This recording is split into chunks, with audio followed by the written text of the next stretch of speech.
Senator صاحب سر آپ نے اگلے دن ایک انٹرویو ہم نے ابھی آپ کو ساؤنڈ بائٹ بھی سنائی ہوگی، کوئی پھر وعدہ معاف گواہ کا آپ نے ذکر کیا، 9 مئی کا ذکر کیا، کیا یہ اب کہانی it's finally reaching its logical end 9 مئی کے جو کیسز ہیں؟ جی عارفہ بہت شکریہ. یس میں نے یہ بات کی ہے ایک اور چینل پہ، لیکن اس سے پہلے میں ایک چھوٹی سی بات کرنا چاہتا ہوں. میرے بھائی ہے، چھوٹا بھائیوں کی طرح ہے، ود اٹ موسٹ رسپیکٹ میاں صاحب سے، میاں علی سرفراز صاحب سے، کہ what is the cogent evidence کہ میاں نواز شریف آ رہے ہیں، میاں شہباز شریف ہار گئے ہیں یا مریم صاحب آ رہی، کیا کسی عدالت نے ثابت کی ہے؟ نو ناٹ ایٹ آل.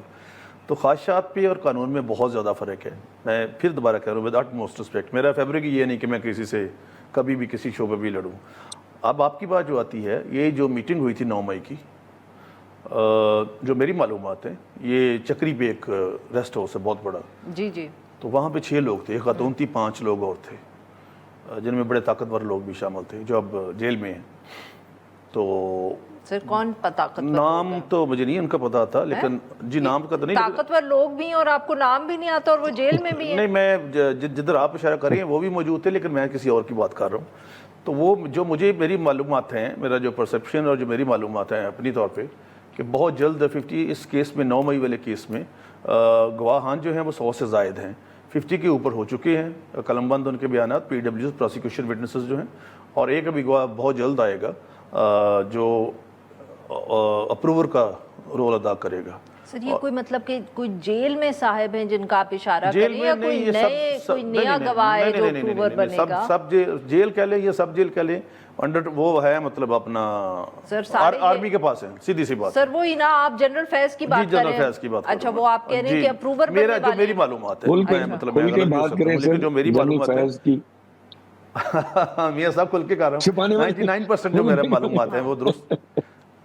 سب کو پتا سر کیا کیس چل رہا ہے، وہ مطلب ڈیفینیٹ وہ سچی بات کریں گے آ کے، اور پھر یہ جو ٹرائل ہے دوسرے بانی کا یا فانی کا، وہ چلا جائے گا ادھر اپنا آرمی کورٹ میں. سر آپ بھی بانی کہتے ہیں؟ نہیں، فانی بھی کہتا ہوں ساتھ نا.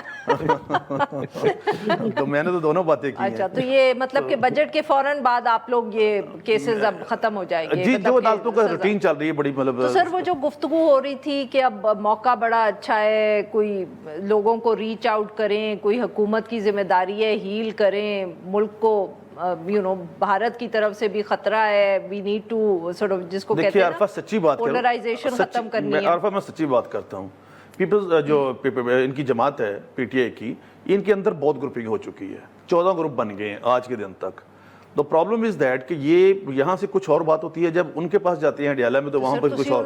ڈائریکٹ گال کر لو. ہم کیوں ڈائریکٹ کریں نا بات، ہم وہ تو مطلب ایک کنوکٹڈ آدمی ہے نا، تو کنوکٹڈ آدمی سے تو بھی ڈائریکٹ بات نہیں ہو سکتی. نمبر 2، حل اس کا، کل بھی ہم بیٹھے تھے تو پی ٹی آئی کے دوسرے سینئر ایڈوکیٹ اور خان صاحب کے ایڈوکیٹ بھی ہیں، وہ بھی کہہ رہے تھے کہ جس کا حل جو ہے یہ ڈائلیگ سے نکلنا ہے. دیکھیے پیپلز پارٹی اور آپ کہہ رہے ہیں ہم نے بات نہیں کرنی. نہیں، ہم کب کہہ رہے ہیں، ہم کب کہہ رہے ہیں؟ یہ کہتے ہیں کہ ہم نے نہیں کرے، یہ کہتے ہیں کہ زرداری صاحب ہماری گولی کی نشست پہ، اور آپ کو پتا خان صاحب کی تقریر یاد ہے آپ کو، اور ایم کے ایم ویسے ہے، اور میں تو چور اور ڈاکو ہوں نا، ہم پہ تو یہ الزام ہے. تو 3 دور باتوں کی ہو گئی. اگر یہ میں چور اور ڈاکو مانتے ہیں تو پھر کیوں بیٹھے ہو 3 دوروں میں؟ میرے بھائیوں کی طرح احمد ڈوگر میرے ساتھ 2008 میں ایم پی رہے، at that time he was in the Peoples Party. تو انہوں نے کہا کہ یہ بالکل جو بھی آپ کر رہے ہیں سارا کچھ انہوں نے مانا، لیکن ہم اپنے ظاہر ایز اے ورکر ان کا رائٹ بنتا ہے کہ اپنے لیڈر سے بات کریں. میرا بھی یہ رائٹ بنتا ہے کہ اپنے لیڈر سے پوچھ کے میں آگے بات کروں. جب یہ وہاں پہ پہنچتے وہاں پہ بات خراب ہو جاتی ہے. اور ابھی آپ دیکھیں ڈفرینٹ قسم کے عارفہ، یعنی کہ آپ لوگ گفتگو کرنے کو تیار ہیں؟ اگر یہ دیکھیں حل اس کے آج تک دیکھیں کسی جنگ کا کتنے میسیکار ہوئے ہیں کیتھلکس میں اور پروٹسٹنٹس میں، کتنے میسیکار ہوئے دنیا بھر میں. کبھی کسی کا امن، یہ جو نیلسن منڈیلا 27 یہ ان کو تشبیہ دیتے ہیں خان صاحب کو نیلسن منڈیلا سے، حالانکہ نیلسن منڈیلا نے تو اس کو پیرول کی آفر کی گئی تھی، ہی ریفیوزڈ. انہوں نے اپنی پٹیشن میں لکھا ہے جو ہائی کورٹ میں دائر کی ہے. پاکستان میں بہت سارے لوگ اپنے آپ کو نیلسن منڈیلا وہ کہتے رہے، وہ تو کہنے کو تو کسی بھی کوئی پابندی نہیں ہے. تو اب بھی میری ذاتی، جو میں ذاتی طور پہ سمجھتا ایز اے پولیٹیکل ورکر، میں کافی عرصہ سے پہلے اپنا اسٹوڈنٹ پالیٹکس میں تھے، میاں صاحب کے گھر کے ساتھ ہی ہمارا کالج تھا، گورنمنٹ کالج دھوبی گھاٹ، اس وقت ہم کہتے تھے. تو وہیں سے میں ایجوکیشن ہے میری.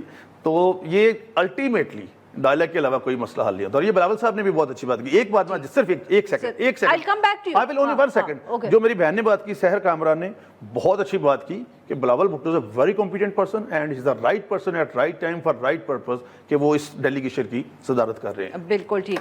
جی سرفراز صاحب، سزا ہونے والی ہے